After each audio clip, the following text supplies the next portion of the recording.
Okay, now it's live. What's this question? About the money that's in tip one, what are you gonna do with it? It's like, well, you're just gonna roll it into the next tip when tip one expires, because you can legally do that. Now, I'm telling you what this is more Herb telling you what you can do than my personal knowledge, but Just remember to talk in your mics. I don't know, Lean but back away. I'm Don't kind of lean back. Herb's, That's what happens. you know. Okay. But I don't know the month or the year. I think it's next year, isn't it, that we're done with it? Kim Curran's. Why?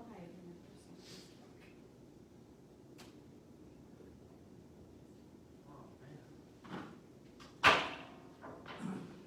Call the Oglesby City Council meeting to order. Albright. Here. Cullinan. Here. Curran. Here. Mieski. Here. Rivara. Here. Pledge of allegiance.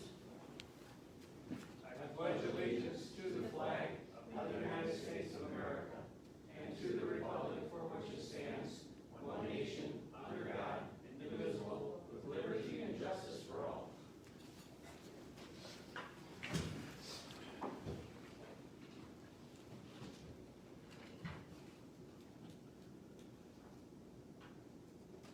I need a motion and second to approve the minutes of the June 1st, 2020 regular meeting. I'll make a motion to approve the minutes from the June 1st, 2020 regular meeting. I'll second. Albright. Aye. Cullinan. Aye. Curran. Aye. Mieski. Aye. Rivara. Aye.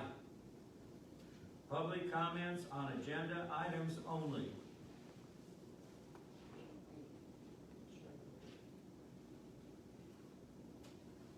Do you have any? Not yet.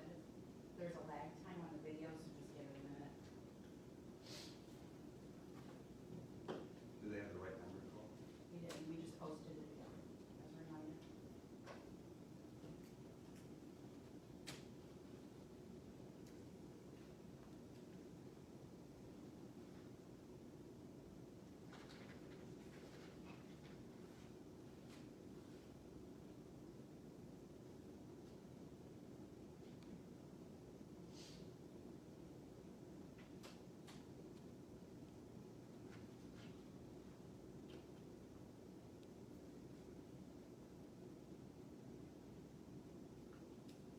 You want to read Simon's comment? Well, I think that was for the end public comment, wasn't it? I can answer No, it's on that. agenda item. It's an agenda Okay. item.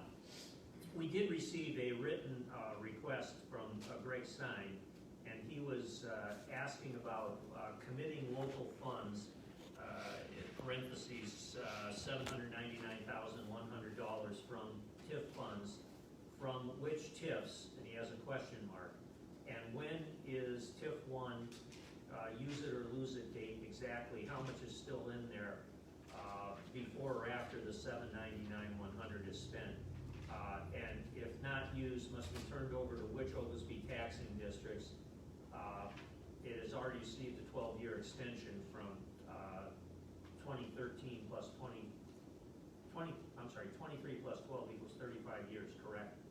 First, the funds that are in TIF 1 that are unused will be turned over to the other existing TIFs because they are contiguous. Now, I want to make it clear that I usually defer TIF questions to Herb Klein because Herb is the city's TIF attorney. But my understanding, to answer this question, is that there is no lose-it date for the $799,100 of funds. It would get rolled over into the other existing TIFs that we have. Now, what would change is that once TIF 1 expires, any improvements that would have been done in the old TIF 1 district would no longer be TIF eligible. I do believe that in planning for this, and correct me if I'm wrong, either Tom or Jason or Don, I think you included the area where you thought you would have the new sewage treatment plant into the new TIF that was being Yeah. created. Yes. Specifically, to address this issue, so that you could save this, this money for, for possible improvements that would have to be made, either a new plant or improvements to the existing plant. But there is not in answer to Greg's question about whether there is a drop dead date, there is not a drop dead date, so to speak. When the last TIF expires, then the money, if there is any surplus left, would have to be distributed to the taxing bodies, and it would be distributed to the taxing bodies based upon their percentage of the tax bill. So if you look at your recent tax bill from LaSalle County, it'll have something in there for LP, and for the Oglesby Grade School, and for the city of Oglesby, and for the Oglesby Library District, and for, what town, is this LaSalle Township?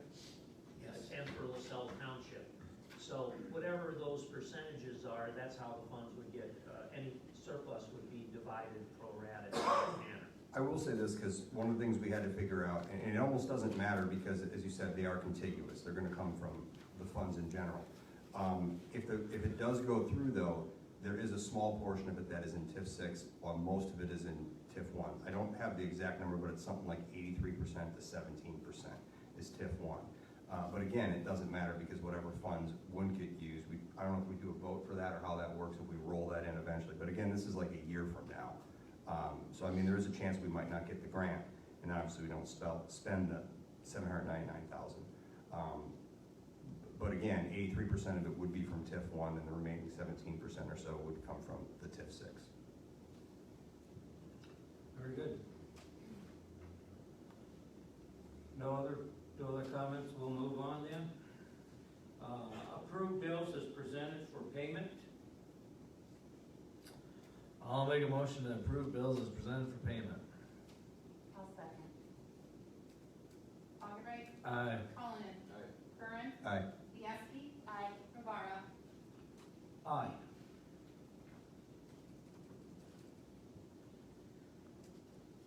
Approve 061520R, a resolution committing local funds, $799,100 from the TIF funds. And again, this is if we don't get the grant, obviously we don't spend the money out of TIF. I know we talked about it last time. Does anybody have any more follow-up questions on the subject? All right, in that case, I'd like to make a motion to approve 061520R, a resolution committing local funds, $799,100 from TIF funds. I'll second. Augubright. Aye. Cullinan. Aye. Curran. Aye. Bianski. Aye. Rivera. Aye. That's going to place on file ordinance 1117-070620, authorizing the city of Oglesby to enter into an intergovernmental agreement with the Central Illinois Police Training Center. Terry, do you want me to go over that? I was going to say the current training center is actually closing June 30th, the one that we've been utilizing here, which is located in Princeton. And so since they're closing, we're asking to be consolidated with the MTU number 7 that's located in Peoria. I think I confirmed with Assistant Chief Margus, and I think Chief Hayes had also asked about this. I was initially advised by Chief Saintston in Spring Valley that this was happening. So when he sent me the new agreement that we were going to go with the Peoria Training Center, he suggested that I contact Oglesby. He said, because I think Oglesby's going to be going to the same place. So I did, and then we put this ordinance together. But we have to put it on file tonight. We'll adopt it at the next meeting. So there'll be a little further drive, but the best we can do right now. We can't force them to keep it open in Princeton. They're actually talking about having a substation at the college out here for the training region, Oh, okay. so it kind of helps us. That would be That'd be ideal. great. Yeah. Yeah, what do we gotta do to make that happen? That's probably what who does that training? Is that a state? Higher The levels. training board, Training board? yeah, the Illinois Law Enforcement Training Standards Board. I'd like to place on file ordinance 1117-070620,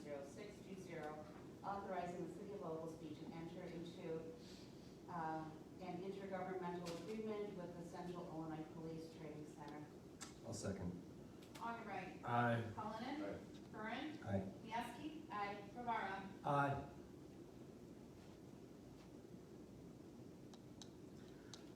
Place on file ordinance 1118-070620, adopting a policy prohibiting sexual harassment for the city of Oglesby. This ordinance was recommended by the Illinois Municipal League. The Illinois legislature passed some recent amendments to the Illinois statutes that required us to modify our sexual harassment policy. Now, one thing that I did mention in the letter when I sent the ordinance to the council, there's also a requirement for training. Now, this ordinance not only brings us into compliance with the state statute, but it does obligate us to do sexual harassment training. I would suggest that we check with our insurance carrier. I'm hoping that our general liability insurance carrier will have some videos and some training aids that we can use to, to train both staff and the employees, both. If they don't, then we're gonna have to try to, find some training to, to comply with this ordinance. We're not only adopting some, modifications regarding sexual harassment, we're also saying that, that we're going to institute training for all of our employees. So we're gonna have to find somewhere to do that. It's just FYI. Can it be done by a PowerPoint and have them sign off if they've read the PowerPoint?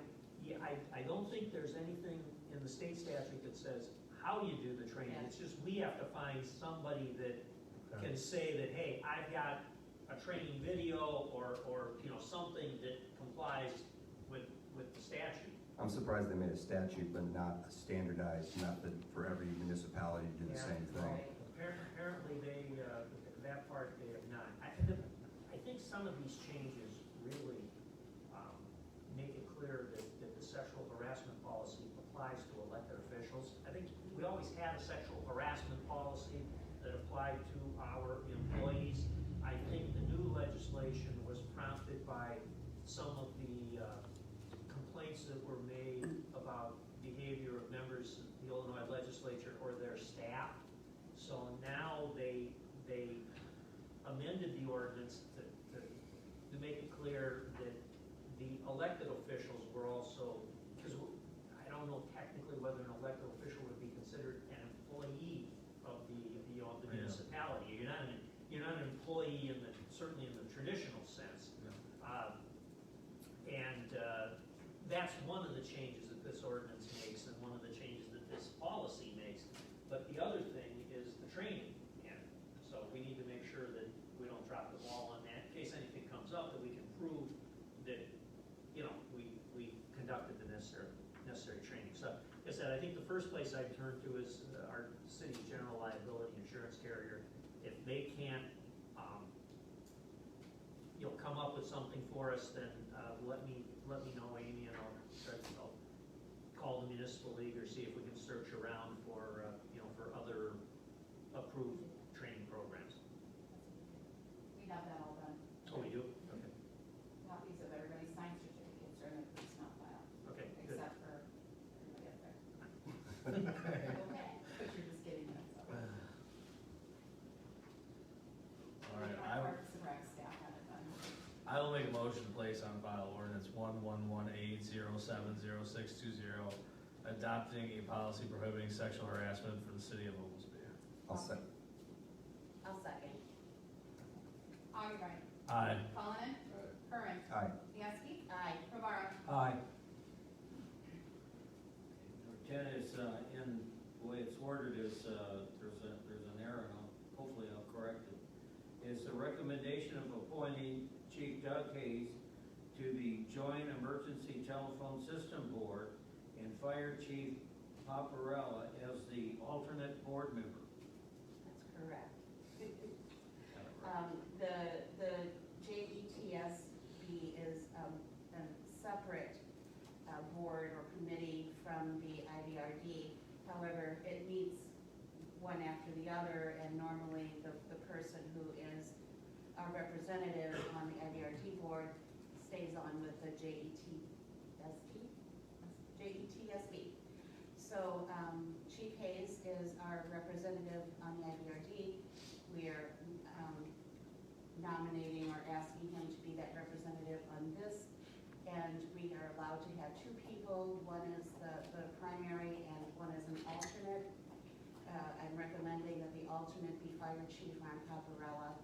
Both can attend the meetings, or the alternate can attend in lieu of the primary. So, I guess I'm recommending appointing Doug Chief Hayes to the JETSB Joint Emergency Telephone System Board and Fire Chief Paparella as the alternate. I'll second. Augubright. Aye. Cullinan. Curran. Aye. Mieski. Aye. Rivara. Aye. Next on the agenda is approve addition to the Parks and Recreations building with contract to be awarded without competitive bidding. Yeah, I spoke to Bob Gigi the other day about, he was looking for a little bit more room down at the park department. And he said he had been out looking at buildings and that, but he wanted to talk to everybody individually and see what their opinions were. And, I guess he told me that he did get everybody down there to talk to everybody individually, and everybody was on board with it. And, I told him, you know, just, let us know what you're looking at and what you're gonna need. And, I think he has something in the works, but, I haven't got anything in writing yet. Jim, when I called him about this, Yeah. because the clerk asked me how to word this, Right. and don't take this to the bank, but I thought he said that he had a shell building that would be a $20,000 cost, and I assume that means erected. Right.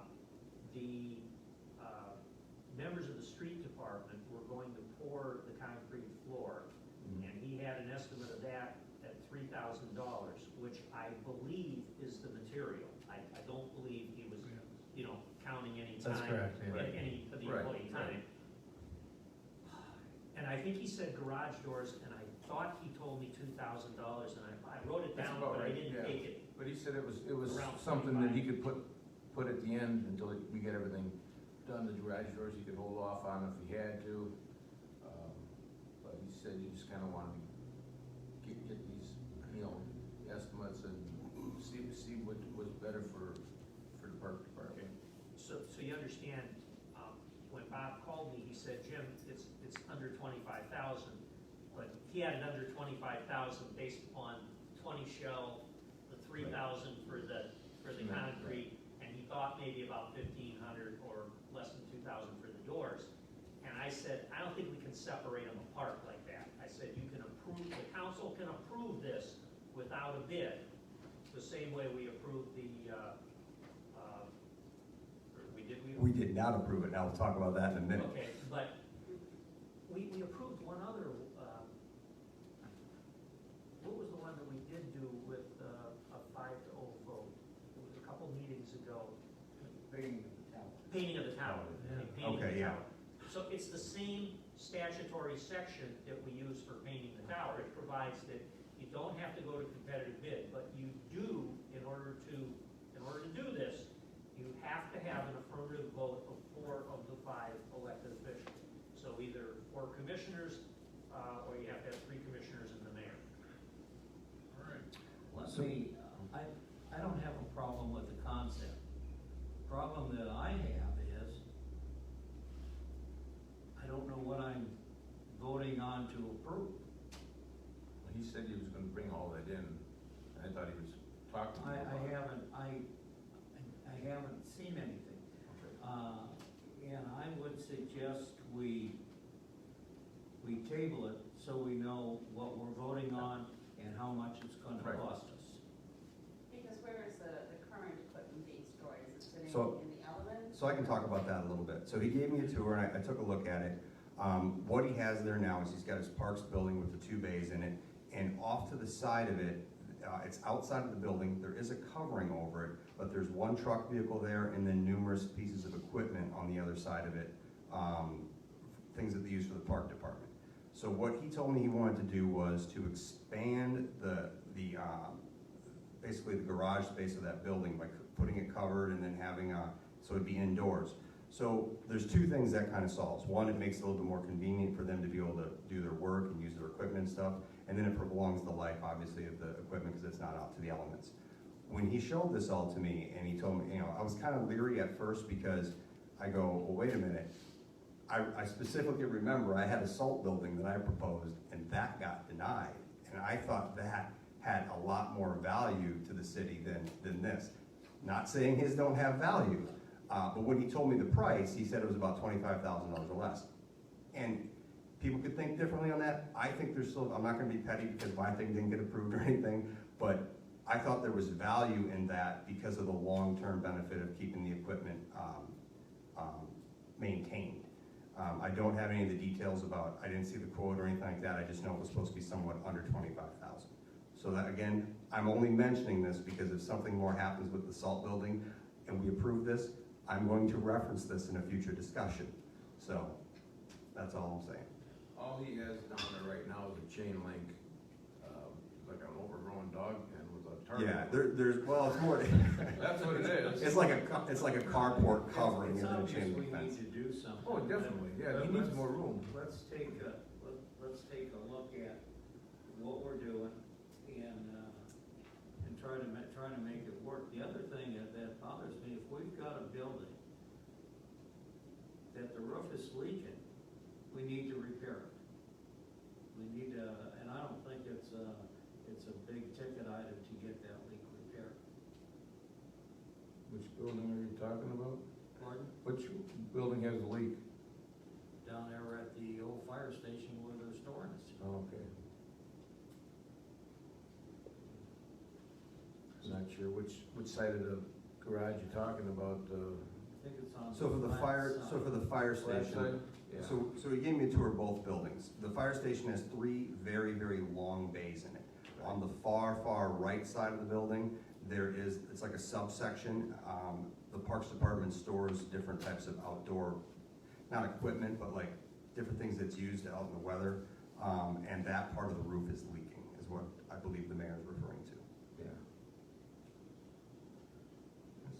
So should we table this? Do we Well, want yeah, to if you table? want more information, Yeah. you'd want to take it, Okay. but I just wanted to explain to you, that's, when Bob called me, he said, I think it's under 25,000, and I was uncomfortable with the fact that we were 20, and then we were 3, and then we were probably under 2,000 for the doors, and he kind of wanted to, break them apart as separate things, and I said, I think that can be challenged. I said, look, if the council agrees to do it, they don't have to competitively, just simply go out and approve it with 4 votes, and Yeah. I thought there'd be, based upon what Bob told me, probably be 4 votes, so, yeah, I would say if you got questions, table it, and make sure he gets the stuff to you so you can put it back on, the next meeting.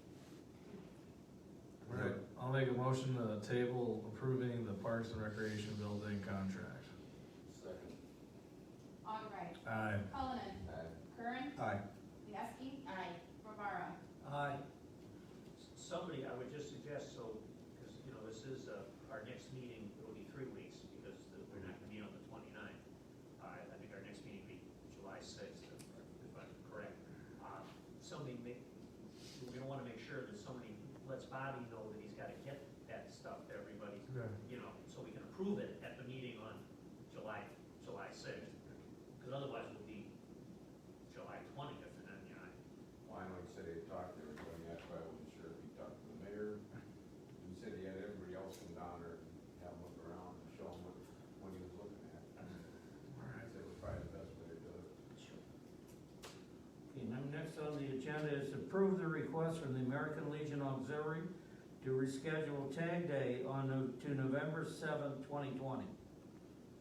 I'll make a motion to approve request from American Legion Auxiliary to reschedule Tag Day on November 7th, 2020.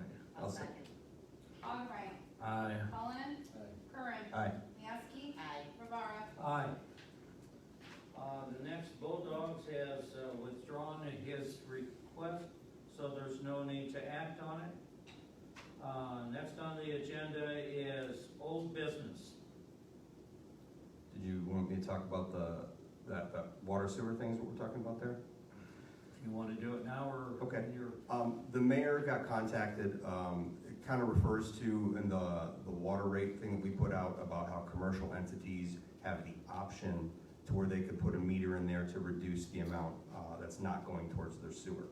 So someone asked the mayor, is it possible to get a water meter on like a garden hose connection or something that you're using to water lawns or washing cars, things like that. So we did look into it. There's several issues with it. One, the meter cost at least $250. So, you know, if you're only using 5% of your water through your garden hose connection or something, the amount of money that you would recoup from your sewer costs, it would probably take a significant amount of time to recoup that cost. The second issue is the billing software for it. How we do the billing for it is very problematic. We did have a meeting about the billing software. The primary part of the meeting was to discuss to change how the bills go out possibly, but we did discuss that and it becomes very difficult. Right now, for it to get done is the staff here at City Hall would have to make line item changes. So we have 1,800 homes in Oglesby. If we had 1,000 or 1,800 homes that wanted to do this, that's 1,000 or 1,800, you know, line item changes that they'd have to do, which would be a pretty big administrative burden. And then the third most uncomfortable thing to talk about is this is not like the water meter that's on your permanent location in your home. If this is something that attaches to your water hose, how do you maintain to make sure that residents aren't moving the water meter to something else or moving something? So with all those problems combined, I appreciate the suggestion, but I don't think at this time there's enough value there to residents. One of the big things that we currently do is we reduce the sewer rate fees for people that have pools. Now again, we excluded that from the ordinance just because we thought it would be too difficult to have to put in the exact method how we do it and verify. Right now, I plan on keeping it. It's been like that for a while. People call in with their dimensions. And then Patty takes a look at what that should be. They take a look at the bills and they see what the usage is, and that's all the farther the verification process has to go. And then they get credited with that. And that's probably a much more significant amount of savings that we do for the city residents than if you have a pool, that is, than putting a water meter on your garden hose, for example. So at this time, I'm not looking further into the possibility of that for residents right now. Maybe in the future, if something comes up that's a better idea or a better way to process it, or a billing software can do it better, we could look at it again in the future. Thank you. Public comments, we got anything, Amy?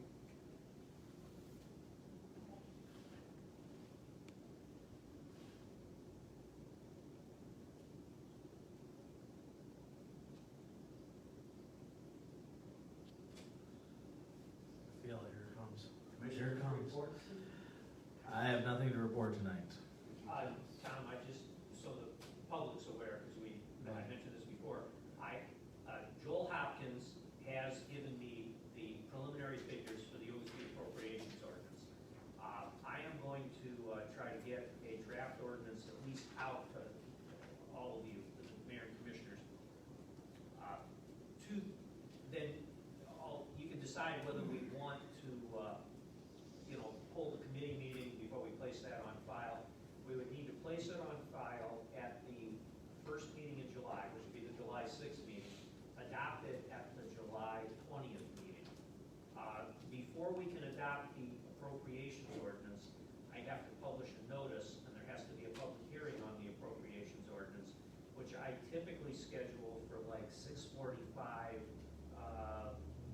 the meeting prior, like we're gonna pass it on the July 20th, I'd schedule the hearing for 6:45 on the 20th.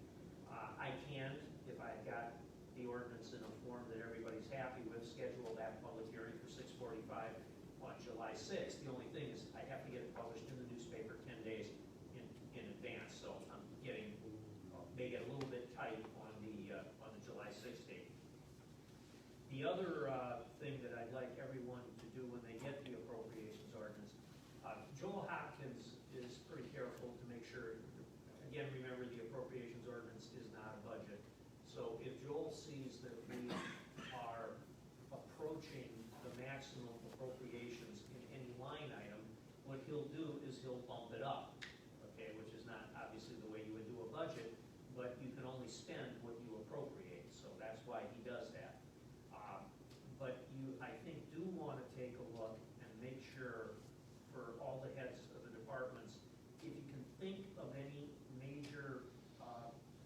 construction projects that would go forward in this fiscal year, which May 1st to April 30th next year. Make sure that the line items we have in there are sufficient to cover the projected expenditures. Now, when we talk about things like the grant for the Columbia Street water line, it's not necessary for Joel to put that amount in the appropriations ordinance, because that is only going to be expended if we get the grant. So if we get the grant, we have a new source of funding for the project, that is the grant. So what we would do is we just pass a supplemental appropriations ordinance, because this would be new money that we have not, that we didn't plan on receiving. I will take a look at, I haven't had a chance to take a close look at Joel's figures. I'll want to maybe give some thought to making sure we build maybe at least 800,000 into the appropriations ordinance for our TIF share of that grant, if it's not in there. But what I really want you to look at is, if you can think of things that maybe we would, Carrie, I mentioned, I didn't know if we needed new ambulance, just as, and that's a big ticket item. That's, once you outfit it, I think that's between $150,000 or $200,000. So those are the types of things to make sure we've got enough money built in there, if we have the money, to go ahead and do it. And the second thing with the appropriations ordinance is Joel does an estimate of revenues. Now, usually he just takes last year's figures and makes some minor adjustments to them. Every year when we do the appropriations ordinance, we always appropriate more money than we have revenue to cover it, which means that, things are not, the expenditures listed in the appropriations ordinance are not going to be expended, because we won't have, sufficient money to do that in many cases. Joel asked me whether he should try to guess and reduce any of the income sources due to the COVID crisis. And that would be two big areas there would be sales tax and state income tax that the city receives. I told him, since we don't know, what it's actually going to be, part of the reduction would be in last fiscal year, because everything in March and April would have been in the last fiscal year. I suggested to him, just leave those figures the same. But when you look at it, you should realize that we're probably higher than normal on our, on our anticipated revenues, because, we'll just have to see how it plays out. Maybe when we get about 4 or 5 months further down the road, we can see just how much our sales tax is down, or just how much our, our state income tax is down, because we just don't know it right now. So that's what I told him to do, just sort of raise aware of that.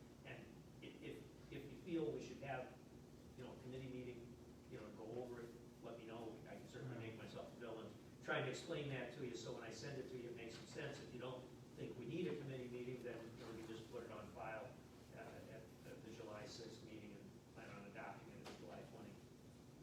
But if you do see any, You have to put it in the paper.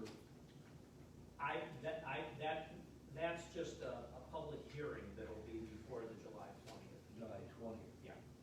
But the main thing is, if you see something in there that's, that you do think we've missed, let me know so I can get it to Joel, so we can update those figures, and then get, they're just basically inserted in his figures are basically inserted in the appropriations ordinance.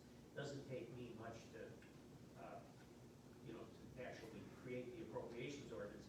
He's got it all on spreadsheets, so if one of you call me up and say, hey, Jim, add $50,000 for capital improvements in the, the parks, if you call me up, I can just call him and he'll do that. He'll send me a new appropriations ordinance. But it's just a matter of, taking out the insert in the ordinance I send everybody and giving everybody an updated insert, so. Let me ask this, you made a mention if we had to make a modification later on. I get the idea of trying to get it as accurate as we can and looking down the future, but there are some times that things come up that are big opportunities. Like, for example, we're not 100% sure when GTI is going to the next phase. there's already discussion about it, that they're looking to expand and do stuff. I don't wanna hold up the possibility of their expansion based on our appropriations, you know what I'm saying? So let's say all of a sudden, 3-4 months from now, they actually have solidified their plan and they wanna expand, I'm just throwing a number out there, but it's before the next year cycle comes up. Can we then do something to make a modification change if we wanted to do something like that? Yeah, I would think we could. I guess the real question that we gotta think about for the appropriation is, would a GTI expansion require us to do anything different, or is our infrastructure in place? If our infrastructure is in place, we wouldn't even need to worry about changing the appropriations ordinance. I'm It's thinking probably about this- appropriated too in the TIF. They probably already appropriate X amount of money per year in case a business wants to come here. So that, there's already money appropriated for that, we just didn't spend up to that limit last year. Well, because I know So what's we, going on? well, I know we appropriated, for example, for the Phoenix Station upgrade. Yes, And that was kind of part of that. Granted, that the Phoenix Station upgrade did more than just the GTI thing. But there are other things like that that could need to come in place. but the rest of the GTI stuff was from already appropriated funds, right? So there's already, it's brought it from some other appropriate. Well, that's what I'm area. saying, part of that appropriation was based on that need that we did. And It's so, not for, I don't think we've added anything, I think that was just part of the, well, that was part of the, it was already there, cause it's already, it's a big number. If I had it in front of me, I could tell you what the number it is. was like but it's- 480,000 or something like Yeah. that. But part of the, there's some other things though that were a part of it, and I believe we appropriated based on that. I have to get to verify that though, but there was some transformer stuff that was part of that. So my question would be, if all of a sudden several months from now, they want to expand and we would have to take action prior to the end of prior to next year's appropriation. That's what I'm asking Yeah, basically. I believe we could do that, but again, I wanna keep circling back to, it would not necessarily be the expansion and the fact that they needed more load that we would need to worry about appropriating. It would only be if, in order to supply them with the new load, we need a bigger transformer. So now we gotta spend 300,000 for a or we have to run another service line to them, and that's gonna cost $200,000. Those would be the types of things that if we thought there was a possibility of that occurring, I'd probably say, let's put it in right now. So that's the thing. So we're already ready for them for the next stage, but we're trying to kind of be ahead of it as they want to, because they actually have several things they'd like to do more. And I want to make sure that we are more than ready for when they want to continue to expand. I never want to hold up a business that wants to expand production or capabilities in Oklahoma. The way I would, that we recommend we handle that is we've got time. We do. 3 weeks. I would recommend that if we think that GTI is gonna have, or any business, if there are gonna be necessary upgrades to the electrical system, that's what we're talking about, that would require infrastructure improvements, new lines, upgraded transformers, upgraded work at the substation. If you talk to Verbal and get some just rough ballpark estimates, make sure she estimates on the high side, then just get them to me and we can put them in the ordinance. Joel, What- just plug them in. I understand is that they're ready for the next 2 phases without us doing anything. They're ready for the next phase. The one after that, I just got some figures from electric department today that the possible load could be extensive. Okay. Which is probably good news, but. It is good news. If you got it, But they're, Let's get that number. we're Yeah. so early because their line drawings aren't even complete yet. I'm just mentioning it because a lot of the stuff that they've done has been come kind of quickly. And I think the economy obviously drives that. So I want to make sure that we're ready for the next thing, and all of a sudden that's within 10 months from now before the next appropriations. My preference on that type of a situation would be that to the extent we have an estimate as to what the cost would be, let's try to build it in right now. I mean, the traditional new